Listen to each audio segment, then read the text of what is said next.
ভয়, দুশ্চিন্তা, ডিপ্রেশন তোমাকে গ্রাস করছে, এর একমাত্র কারণ হলো স্বয়ং তুমিই। যদি বলো কেন, তবে এর উত্তর হলো তুমি তোমার মনকে ফাঁকা সময় দাও অকারণ দুশ্চিন্তা করার। তুমি নিজেকে প্রশ্ন করো তো, তুমি অকারণ দুশ্চিন্তা করলেই কি তোমার সমস্ত সমস্যার সমাধান হয়ে যাবে, তোমার মঙ্গল হয়ে যাবে? এর উত্তর হলো না। যদি তোমার মঙ্গল কোনো কিছুতে হয়, তবে সেটি হলো একমাত্র ভগবানের নামের দ্বারা। ভগবানের নাম নিরন্তর স্মরণ দ্বারা, নিরন্তর রাধা রাধা রাধা রাধা, কৃষ্ণ কৃষ্ণ কৃষ্ণ কৃষ্ণ, হরে কৃষ্ণ হরে রাম, এই নাম যখন স্মরণ হবে, তখনই তোমার মঙ্গল সুনিশ্চিত হবে। তুমি চিন্তা করলেই সব ঠিক হয়ে যাবে? না, তোমার অকারণ চিন্তায় কোনো পরিবর্তনই আসবে না। তুমি নিরন্তর ভগবানের নাম স্মরণ করতে করতে তোমার যা কর্তব্য কর্ম তা একাগ্রতার সঙ্গে করো, আর চিন্তা করো শুধু ভগবানের নামের। কারণ তোমার চিন্তায় কোনো সমাধানই হবে না, কোনো কিছুই আসে যায় না। তুমি এটা নিশ্চিত জানবে, তোমার জীবনের পরিবর্তন তথা তোমার মঙ্গল যদি কোনো কিছুর দ্বারা হয়, তবে সেটা হলো একমাত্র ভগবানের নামের দ্বারা, অন্য কোনো উপায়েই নয়। ভবিষ্যতের জন্য বা অতীতের কোনো ঘটনার জন্য বা বর্তমানে কোনো কিছুর জন্য অকারণ দুশ্চিন্তা করা মানেই নিজের মূল্যবান বর্তমান সময়কে নিজের হাতেই নষ্ট করা। বিচার করে দেখো, এটা কি সবচাইতে বড় মূর্খতা নয়? যদি আমরা ভবিষ্যতের, বর্তমানের বা অতীতের কোনো একটা ঘটনাকে নিয়ে অকারণে দুশ্চিন্তা করে ভগবানকেই ভুলে যাই, তথা ভগবানের নামকেই ভুলে যাই, তবে এটা হবে আমাদের সবচাইতে বড় মূর্খতা।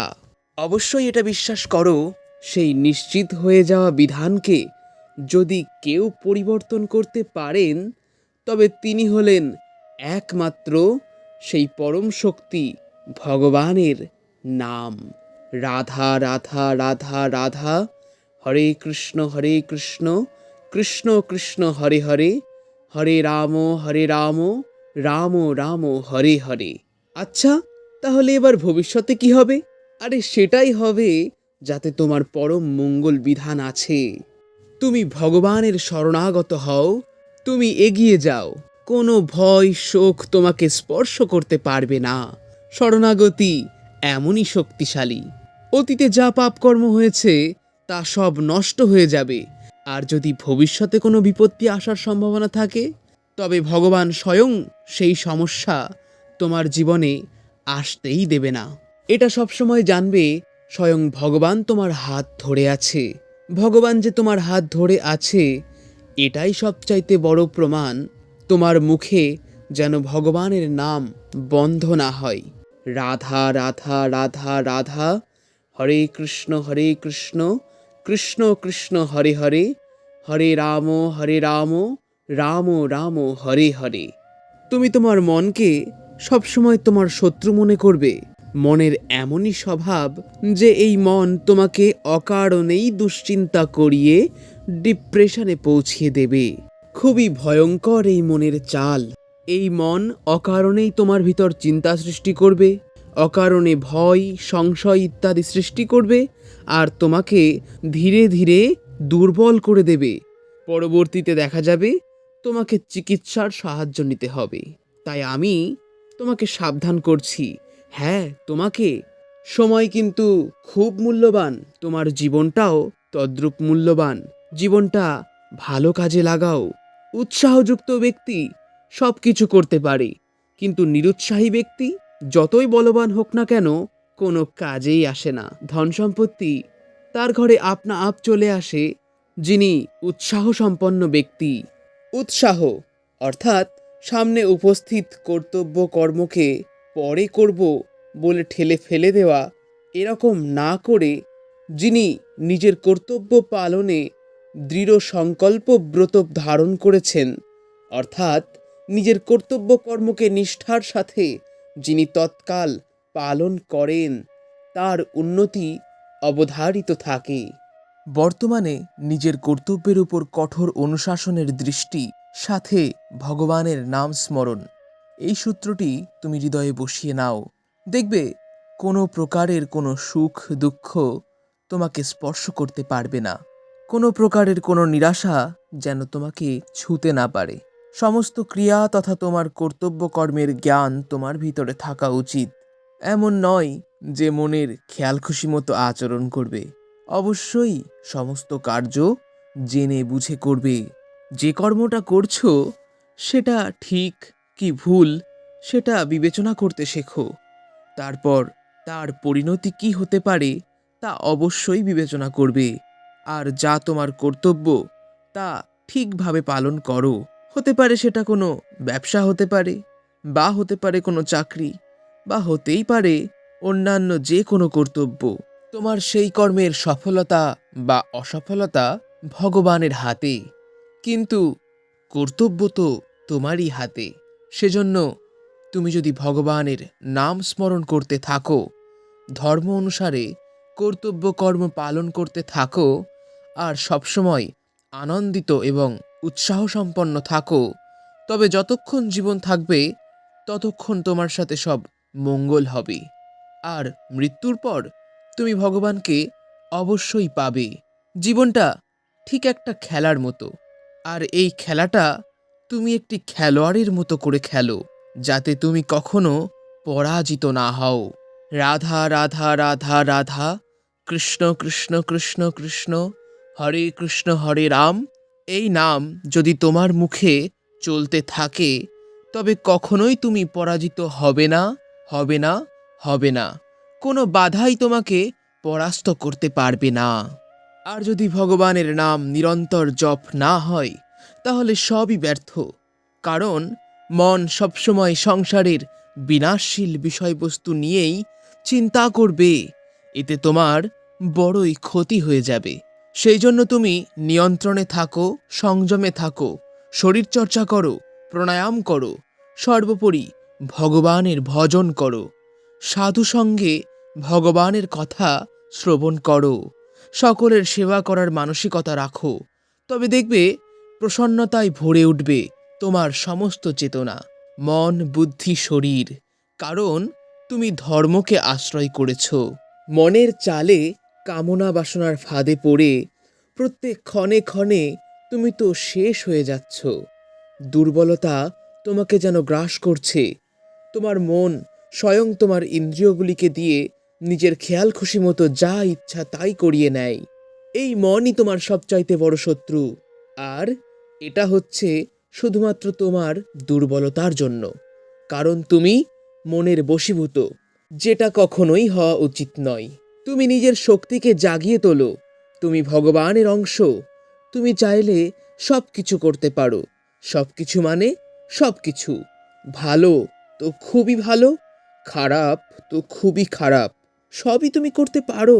শুধু ভালোর পরিণাম ভালো হয়, আর খারাপের পরিণাম খারাপই হয়। সেই জন্য তুমি সবসময় ভালোর দিকে অগ্রসর হও। তুমি সবসময় মনে রাখবে যে তুমি ভগবানের অংশ। এমন আচরণ তোমাকে কখনোই শোভা পায় না। জীবনের সামান্য একটু দুঃখ আসলো আর কেঁদে ফেললাম, বা সামান্য একটু সুখ আসলো আর আনন্দে আত্মহারা হয়ে পড়লাম, নাচতে শুরু করলাম। না, একদমই না। যদি নাচতে হয় তাহলে এমনভাবে নাচতে হবে যেন কঠিন থেকে কঠিন দুঃখ আসলেও তোমার নাচ বন্ধ না হয়। যদি কাঁদতেই হয় তাহলে শুধুমাত্র প্রভুর জন্য, ভগবানের জন্য কাঁদবে।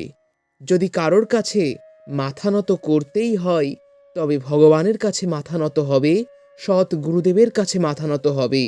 তোমাকে কেউ হারাতে পারবে না, কেউ দমন করতে পারবে না, কারণ তুমি ভগবানের অংশ। এটা কখনোই জীবন না যে একটা কিছু পেলাম আর আনন্দে নাচতে শুরু করলাম, কিছু একটা হারিয়ে গেল আর দুঃখে ভেঙে পড়লাম। না, এটা কখনোই জীবন হতে পারে না। তুমি সত্যকে আশ্রয় করে নিজের স্বভাবকে গম্ভীর করো। উত্তম বিবেক বিচার হোক তোমার, তোমার কার্য হোক উত্তম। তুমি এই পরিবর্তনগুলি নিজের জীবনে করে দেখো, এখনই তোমার জীবনে চমৎকার ঘটে যাবে। বাইরে তুমি যতই আশীর্বাদ, ধাগা, রক্ষা কবচ, মাদুলি ইত্যাদি বাঁধো না কেন, এতে তোমার জীবনে কোনো পরিবর্তনই হতে পারে না। তুমি করবে অধর্ম আচরণ, আর তুমি সবচাইতে ভালো থাকবে, সুখে থাকবে, এমন হতেই পারে না। তুমি নিরাশ কেন হচ্ছ? তুমি কি নিরাশ হওয়ার জন্য মানব শরীর পেয়েছিলে? তুমি কোনো সাধারণ পশু নও। নিজে ক্ষুধার্ত থেকেও, কষ্ট দুঃখ সহ্য করেও মুখে সবসময় হাসি ধরে রাখব। আমাদের কাছে ভগবানের শক্তি আছে। এমন নয় যে আমরা সহজেই পরাজিত হয়ে যাব। আর সেখানে দাঁড়িয়ে আজ আমরা মানব হওয়ার পরেও ভয়, অকারণ দুশ্চিন্তা, মনের অকারণ উদ্বিগ্নতায় ব্যাকুল হয়ে পড়ি। আরে, তুমি কেন ভুলে যাচ্ছ যে মনের সমস্ত প্রকারের চিন্তা তোমার অধীনে? তুমি মনের চিন্তার অধীনে নাও। সেই জন্য তুমি নিজেকে জাগিয়ে তোলো, আর ঘুমিয়ে থেকো না। তুমি আনন্দের অংশ, অর্থাৎ তুমিও আনন্দ স্বরূপ। আর সেই আনন্দ স্বরূপের অংশ হয়ে তুমি কিনা আনন্দের জন্য কাঙালের মতো বিষয় বাসনার দ্বারে দ্বারে ছোটাছুটি করছো। এই, তুমি সাহসী হও, তুমি বলবান হও, তুমি ধর্মকে ধারণ করো। তুমি একদম বিশ্বাস করো, সৃষ্টিতে এমন কোনো শক্তি নেই যা তোমাকে পরাজিত করতে পারে। সামান্য সাংসারিক ভয়, দুশ্চিন্তা তোমার কিচ্ছু করতে পারবে না। এখনই যদি তুমি দৃঢ় নিশ্চয় করো যে আমি আমার জীবনের কোনো পরোয়া করি না, আমার জীবন থাকুক বা না থাকুক, আমি সকলের ওপর রাজত্ব করব, শুধুমাত্র এই নিশ্চয় যদি তুমি করে নাও, তখনই দেখবে তোমার স্বভাবটাও তোমার মনোভাব অনুযায়ী ভয়ঙ্কর হয়ে উঠবে। তুমি যেই গলি দিয়ে যাবে, তোমাকে দেখে সবাই থরথর করে কাঁপবে। এক কথায় তুমি তখন হয়ে উঠবে সকলের আতঙ্ক, কারণ তুমি নির্ভয়তাকে স্বীকার করে নিয়েছো। এবার দেখো, এর ফলে হয়তো বাইরে লোকে তোমাকে দেখে ভয় পাবে, কিন্তু এর মধ্যে কোনো বীরত্ব নেই, কারণ এটা বাইরের একটা নাটক মাত্র। কারণ তোমাকে দেখে সবাই ভয় পাচ্ছে, ঠিক আছে মানলাম, কিন্তু তুমি কি তোমার ভিতরের শত্রুকে দমন করতে পেরেছো? অর্থাৎ আমি এটা বলতে চাচ্ছি যে তুমি তোমার ভিতরের যে শত্রু আছে, তাদের উপর কি তুমি তোমার ভয়ের রাজত্ব স্থাপন করতে পেরেছো? সব থেকে বড় কথা, তুমি কি তোমার ভিতরের শত্রুগুলোকে আদেও শনাক্তকরণ করতে পেরেছো যে এরাই আমার প্রকৃত শত্রু? তোমার ভিতরে যে তোমার সবচাইতে বড় শত্রু, যার জন্য তোমার সকল সমস্যা, যার জন্য তোমার সকল দুর্গতি, তুমি তো তাকেই তোমার সবচাইতে বড় বন্ধু বানিয়ে বসে আছো। আর তোমার ভিতরের সবচাইতে বড় সেই শত্রু হলো তোমার মন। তুমি বিচার করে দেখো, যেই মন তোমার সবচাইতে বড় শত্রু, তুমি তোমার সেই মনেরই অধীন। মন যা চাই তোমাকে দিয়ে তাই করিয়ে নেয়। দেখবে তোমার মন চাই এটা খেতে, ওটা খেতে, তুমি তাই খাও। তোমার মন চাই এখানে ঘুরতে যেতে, ওখানে ঘুরতে যেতে, তুমি তৎকাল সেখানে সেখানে ঘুরতে চলে যাও। তোমার মন চাই বিভিন্ন খারাপ দৃশ্য দেখতে, তুমি গোপনে গোপনে সেই দৃশ্যগুলি দেখতে শুরু করে দাও তোমার মনের সম্মতিতে। অর্থাৎ আক্ষরিক অর্থে দেখতে গেলে তুমি সম্পূর্ণরূপে মনের পরাধীন। সুতরাং এই মনই যে তোমার সবচাইতে বড় শত্রু, এটা সবার আগে জানো। একে সবার আগে চিনতে শেখো। যে মনকে জয় করতে পেরেছে, জানবে সে সমগ্র বিশ্বের ওপর জয় করতে পেরেছে। তুমি বিশ্বাস করো, তোমার ভিতরেই এত বিশাল আত্মবল আছে যে তুমি সব কিছু সহ্য করতে পারো। কিন্তু তুমি তোমার সেই সুপ্ত শক্তিকে কেন জাগিয়ে তুলছো না? তোমার এই ভাবনাটাই ভুল যে আমার দ্বারা তো এটা হবে না, আমার দ্বারা তো ওটা হবে না, আমি এটা করতে পারবো না। কেন পারবে না? কেন হবে না তোমার দ্বারা? তুমি তোমার মানসিকতা এইভাবে তৈরি করো যে সংসারের হোক বা পারমার্থিক মার্গের হোক, বৃহৎ থেকে বৃহৎ যা কিছু আছে তা চাইলেই তুমি প্রাপ্ত করতে পারবে। এই ক্ষমতা আমার ভিতরে আছে, তোমার ভিতরেও আছে। কারণ তুমি ভগবানের সন্তান, ভগবানের অংশ। তুমি চাইলেই সব করতে পারো, সফলতার উচ্চ শিখরে পৌঁছাতে পারো। সেজন্য তুমি জীবনে এগিয়ে যাও, ভগবানের নাম স্মরণ করো, ধর্মকে অনুসরণ করে চলো, স্বাস্থ্য তথা শরীরচর্চা করো, ব্যায়াম করো, সূর্যোদয়ের আগে অর্থাৎ ব্রহ্ম মুহূর্তে ঘুম থেকে ওঠো, কঠোর শরীরচর্চা করো, সর্বোপরি ভগবানের নাম জপ করো। তুমি এমন কোনো কুসঙ্গ করো না বা এমন কোনো বন্ধুত্বের কবলে পড়ো না যার ফলে তুমি বিভিন্ন নেশায় আসক্ত হয়ে পড়ো, যার জন্য তুমি তোমার মাতা পিতা গুরুজনের তথা সকলকে অবজ্ঞা করে নিজের জীবনটা নিজের হাতেই নষ্ট করে ফেলো। এমন বন্ধুত্বকে মুছে ফেলো তোমার জীবন থেকে। এমন বন্ধু তোমার বন্ধুই না, বরং শত্রু। দূর হয়ে যাক এমন বন্ধু। যদি বন্ধুত্ব করতেই হয় তবে ভগবানের সঙ্গে করো। তুমি মনে মনে স্বীকৃতি করো যে ভগবান শ্রীকৃষ্ণই আমার পরম বন্ধু, আর যার বন্ধু ভগবান শ্রীকৃষ্ণ স্বয়ং, সে কখনো পরাজিত হতেই পারে না। যেমন অর্জুন, স্বয়ং ভগবান তার রথের সারথি হয়ে বসে আছে, আর যার রথের সারথি স্বয়ং ভগবান, সে কি পরাজিত হতে পারে? না, কোনো মতেই না। পরাজিত হতেই পারে না, এবং অর্জুন পরাজিত হয়ওনি, বরং বিজয়ের যশ খ্যাতি অর্জুনই প্রাপ্ত করেছিল, কারণ অর্জুনের বন্ধু ছিল স্বয়ং ভগবান। সেজন্য তুমি ধর্মকে ধারণ করে জীবন গড়ে তোলো, অর্থাৎ তুমি ধার্মিক হও, চরিত্রবান হও, সত্যনিষ্ঠ হও, আর তবেই তোমার শব্দের প্রভাব সামনের ব্যক্তির উপরে অবশ্যই পড়বে। তুমি যদি নিজেই নিজেকে সুখী রাখতে না পারো, তবে তুমি আমাদের সমাজের, দেশের, রাষ্ট্রের তথা সকলকে কিভাবে ভালো রাখতে পারবে? সেজন্য যদি তুমি সবার আগে নিজেই নিজেকে শুধরে নিতে শুরু করো, তবে জানবে তুমি সমাজ তথা দেশের মঙ্গল করতে শুরু করে দিয়েছ। পরিশেষে সার কথা তো এটাই যে তুমি তোমার স্মৃতিকে জাগিয়ে তোলো যে তুমি ভগবানের অংশ, তুমি সর্বসামর্থ্যবান, তুমি চাইলেই সব করতে পারো, কেউ তোমাকে পরাজিত করতে পারবে না। তাই দুশ্চিন্তা, ভয়, শোক তোমাকে কোনো মতে যেন স্পর্শ করতে না পারে, এবং তুমি তোমার কর্তব্যে দৃঢ় থেকে শুধু ভগবানকে স্মরণ করতে থাকো, ভগবানের নাম স্মরণ করতে থাকো। সকলকে প্রণাম। আজ এই পর্যন্ত রইল।